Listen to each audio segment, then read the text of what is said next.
She is unstable. She is mentally incompetent. She is a drifter with no husband, no career, and she lives in a shoebox apartment. My father, Warren, was screaming so loud that veins were bulging in his neck, his face a terrifying shade of crimson. He pointed a shaking finger at me across the courtroom. "Look at her, Your Honor. She cannot even speak. She needs a conservator to manage her trust fund before she blows it all on whatever unstable people spend money on." I sat in absolute silence, my hands folded calmly in my lap. I checked the time on my watch. 10:02, right on schedule. Judge Holloway stared at him over her glasses, her expression unreadable. Then she leaned forward and asked a single chilling question. "You really don't know who she is, do you?" At the next table, my father's attorney Foster froze mid-motion. His eyes locked on a document the bailiff had just handed him. The color drained from his face so fast, I thought he might faint. Before I tell you what the judge revealed, the thing that made my father's face turn ghost white, drop a comment and let me know where you're listening from and what time it is for you right now. I'd love to know who's part of our community. My name is Mara. I'm 33 years old. And the man screaming about my incompetence doesn't know his name, appears on documents I drafted, buildings I own, and a loan I'm about to call due. Let me back up. 2 years ago, on an ordinary Tuesday afternoon, someone knocked on my apartment door. 2 officers, holding a 5150 involuntary psychiatric hold order, with my name on it. My father had filed it. He hadn't spotted a warning sign. He wasn't scared for me.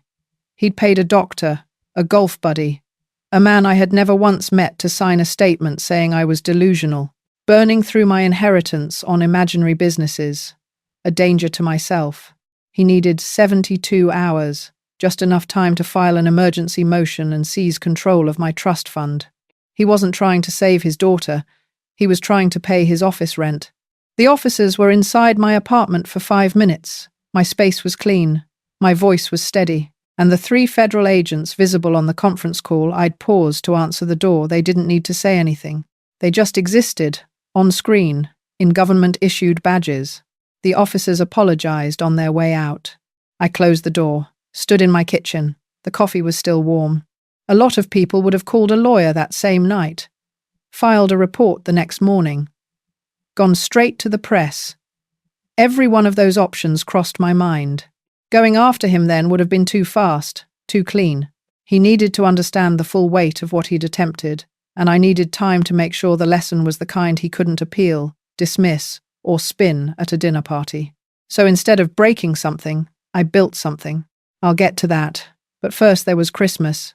Long table, his house. The kind of dinner where the wine costs more than most people's grocery budgets for a month, and everyone discusses their accomplishments the way other families talk about the weather. Comfortable, rehearsed. I'd just landed my first major contract, the kind that changes the shape of a year.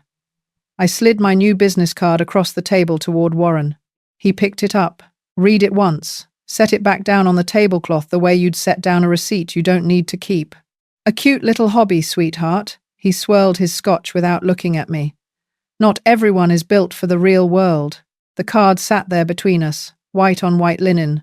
Something about the smallness of that gesture, the way he couldn't even be bothered to hand it back, settled into my chest like a splinter. But here's what he didn't know about splinters. They either fester, or they remind you exactly how close you've been letting someone stand.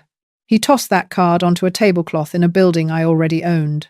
He just didn't know it yet. The morning after, I sat at my kitchen table with a cup of coffee and a legal pad. By noon, Vanguard Holdings existed. That's the part people always want explained, step by step. The steps aren't the point. What came next is, 3 banks had already turned Warren down. His financials were deteriorating in ways that made lenders nervous, and a struggling law firm whose founder had been commingling client funds to cover country club dues is precisely the kind of liability banks are relieved to offload. So when a quiet Delaware LLC came along offering to purchase the debt, no press, no complications, full face value, they moved quickly. Warren didn't vet the buyer. He was too desperate and too proud to slow down. 6 figures landed in his operating account, and he took it as confirmation that the world had finally caught up to his genius. He did have Foster review the loan documents. I'll give him that. Foster flagged 2 items in a short memo: the quarterly financial disclosure covenant and the personal guarantee tucked into paragraph 4. He sent the memo the same morning the transfer confirmation arrived. Warren read the subject line, saw the money sitting 1 email below it, typed back 4 words. Standard stuff. Sign it.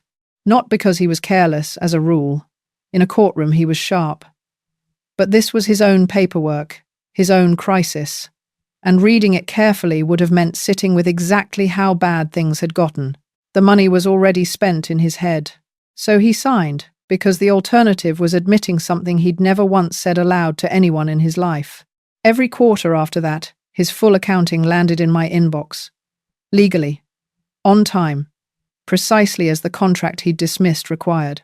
By the second quarter, I knew about the Porsche before he'd finished having it detailed. The building was a separate matter.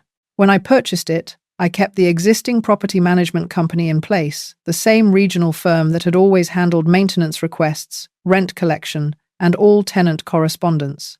Warren's checks kept going to the same address they always had. Nothing on his invoices changed. Vanguard Real Estate's name only appeared in the public deed records, and nobody at his firm had ever thought to search them, because there had never been a single reason to. Which brings me to Thanksgiving. He pulled into the driveway in a slate-grey Porsche and revved the engine once before cutting it. Just once. Enough for everyone on the porch to turn and look. At dinner, mid-carve, he glanced straight at me. Maybe if you applied yourself, Mara, you wouldn't be such a burden on the family legacy. Wine on his teeth. The car still warm in the driveway. He was performing success at a table I was quietly subsidizing. I smiled and ate my potatoes. I was reading his books every 3 months, on time, just as the contract he never finished reading required. Back in the courtroom, Foster had gone rigid. He leaned toward Warren, urgent, his voice low. Warren waved him off without turning his head. Not now, Foster. I'm making a point. He found his rhythm somewhere around the second attack and never lost it. She lives in a crumbling brick pile downtown. Warren swept his hand toward me like he was presenting evidence at trial, which, technically, he was. Probably rats in the walls. Can't even afford a doorman. Your Honor, this is the woman you're being asked to trust, with a substantial trust fund. He paused, let it settle, moved on to the shoes. Look at that suit. Look at those shoes. He shook his head slowly, performing disappointment the way some people perform grief, just enough to be convincing. Successful people don't live like refugees. Those shoes were scuffed from climbing through a warehouse window 3 weeks earlier to verify inventory for a client. Replacing them hadn't crossed my mind, because what he thought of my footwear had stopped mattering to me a long time ago. Every word he delivered landed on his own landlord. He was building his case in a building I owned, wearing a watch purchased with money I'd injected into his firm, attacking a woman whose signature sat on the management agreement inside his own lease file. He had no idea. He'd never looked, because looking would have required imagining me as someone worth paying attention to. The gallery behind him was full. My aunt sat in the 3rd row, a paper fan working steadily in her hand. My cousin, the one who'd driven 2 hours for this, had his phone angled upward, ready to document a victory. Uncles. Faces I recognized from holidays I'd spent performing normalcy at tables I no longer missed. Every seat on Warren's side of the aisle was taken. These were the people who'd laughed at his jokes for 30 years, who heard him reduce me to a punchline at every family gathering and found something fascinating to study on the far wall. They'd chosen a side, season after season, because the hierarchy Warren maintained was comfortable and cost them absolutely nothing. As his voice climbed, the gallery shifted. My aunt's fan slowed, stopped completely. My cousin's phone came down. A stillness moved through those rows that had nothing to do with respect. It was the unmistakable stillness of people beginning to suspect they'd placed their bet on the wrong story. My gaze stayed on the judge's bench. That's where it had been all morning. The gallery had made their choice years ago, and I'd made my peace with that somewhere around the 3rd quarterly report Warren's firm had sent me. Right on schedule, just as his contract required. Warren reached the top of his climb. No husband, no children, no legacy. His voice dropped into something almost tender, the cruelest register he had.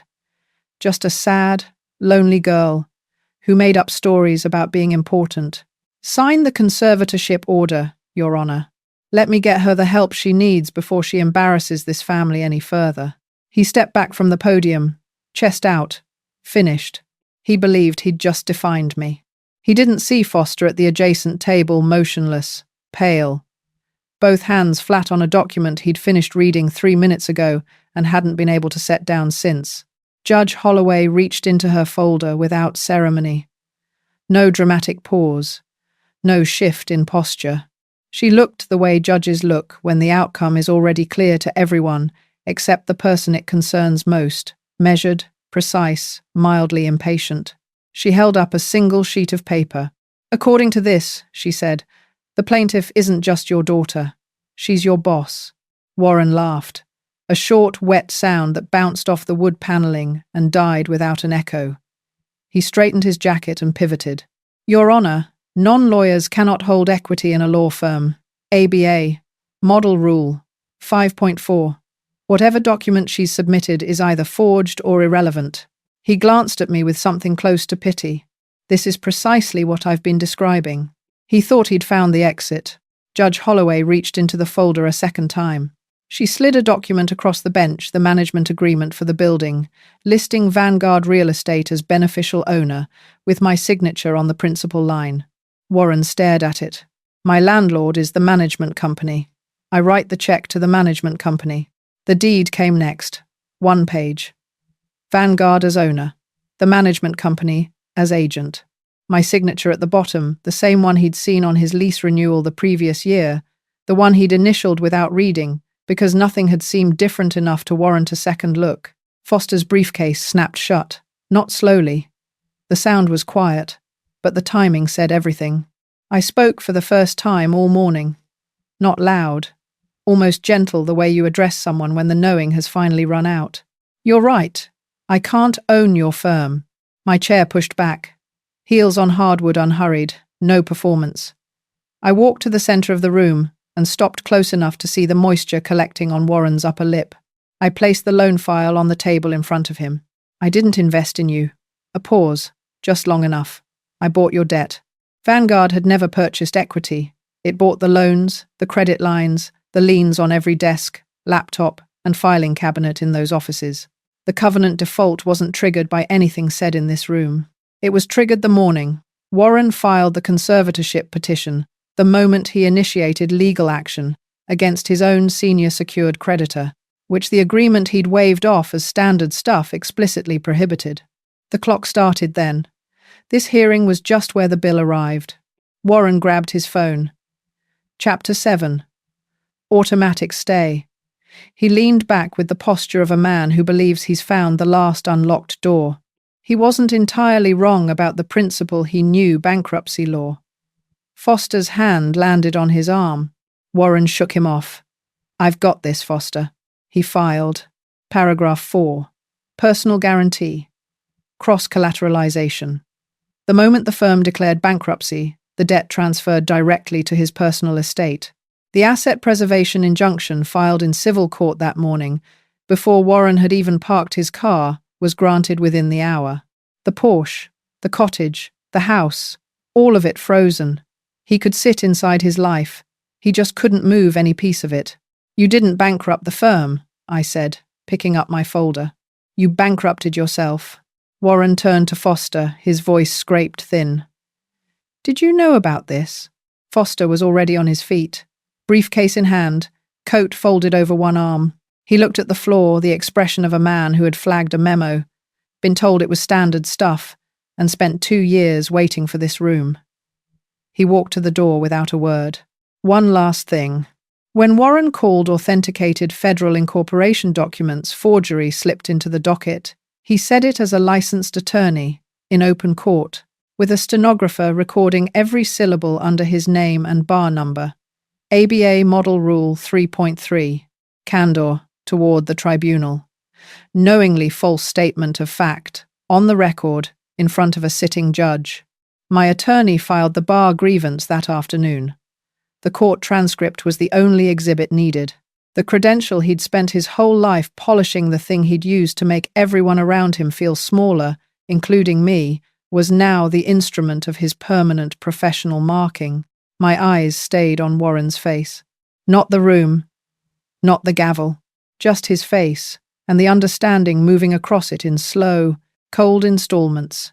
The precise order that realization takes when a man who has never once been wrong discovers he has been wrong about everything that mattered. 3 weeks later, the calls started. Warren's campaign was deliberate. Clients received a version of events in which I was the predator, a daughter who'd maneuvered a fragile elderly father into signing documents he didn't understand. 2 clients paused their contracts within the same week. The problem was Dana. She was a paralegal at Warren's former firm, and she'd made the first 2 calls from her own cell phone. Moving fast, not thinking clearly, working from a list Warren had handed her. A client I'd worked with for 3 years, someone who'd spoken to the firm twice before on routine matters, recognized her voice. He didn't hang up. He texted me afterward. "The person who called me, I think I know her. She used to work for your father." My attorney sent Dana a single certified letter. Not an accusation, just a notification that her name had surfaced in connection with a tortious interference filing, and that she might want her own counsel. Dana called back within 24 hours. Her written statement arrived 2 days after that. She was excluded from the civil suit in exchange for her testimony. I heard she transferred to a firm in another city shortly after. I never contacted her again. Warren had been undone by someone he treated like furniture. The full court transcript went public without a press conference or a prepared statement, just the document, verbatim, with the judge's responses intact. The fragile elderly father narrative collapsed under the weight of his own recorded voice. The remaining clients didn't call to argue. They simply stopped calling. The Porsche left the driveway on a Thursday morning. I stood at the window and watched it go. No triumph settled in. No grief, either. Just a slow loosening in my chest, the feeling of something set down after a very long carry. Warren called Foster 14 times in the days that followed. Foster picked up once. "I flagged the guarantee, Warren. You told me to sign it." Then he hung up. 4 days after the hearing, my cousin sent a text. Not an apology, not an acknowledgement of anything that had happened in that courtroom. Just, "Is your father going to be okay? The family is worried." I read it once, set my phone face down on the desk. 10 minutes later, I deleted the thread, not the contact, just the message. I left the number there and never replied. Some questions don't deserve the energy it takes to form an answer. Then I opened my phone one final time. Found Warren's name. Not blocked. Deleted. Because blocking still means you're thinking about the door. Deleting means you've already left the building. He tossed my business card like it meant nothing. I erased his name like it meant nothing. The symmetry was quiet. It didn't need explaining. It was enough. People keep asking me if I feel like I won. Honestly? That's the wrong question. Walking out of that courtroom, what settled into my chest wasn't victory. It was the exhaustion of someone who has been holding a structure up from the inside for years, and finally sets it down. Not a celebration. A release. The difference matters. The Bar Association's disciplinary board reviewed the court transcript within 60 days of the filing. Warren received a formal 6-month license suspension and a public reprimand entered into his permanent professional record. When your livelihood depends entirely on a reputation for candor, a documented finding of false statements to a tribunal follows you into every room you try to enter afterward. 2 of his former colleagues issued public statements, distancing themselves. His firm's dissolution was finalized within 3 months. The golf club membership wasn't renewed for the following year. The asset enforcement moved on its own timeline, the way courts do. The house sold within 90 days. The cottage followed shortly after. The proceeds cleared the full loan balance, with the remainder distributed to his creditors in order of priority. By the time everything settled, Warren had a furnished apartment he was renting month to month, and a law license he couldn't use for half a year. The crumbling brick pile, as he'd called it, kept its management company, its tenants, and its full occupancy rate. About 6 months after the hearing, a letter arrived through my cousin. Warren had written it himself. The handwriting was deliberate, the kind of careful that comes from someone who knows they're being observed, even on paper. "I'm still your father," it said. "I did what I believed was best for you.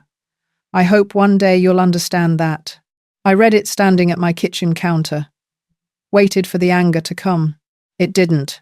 What arrived instead was quieter and more final, a hollow blankness, where a feeling used to live, long after it had run its full course and left nothing behind.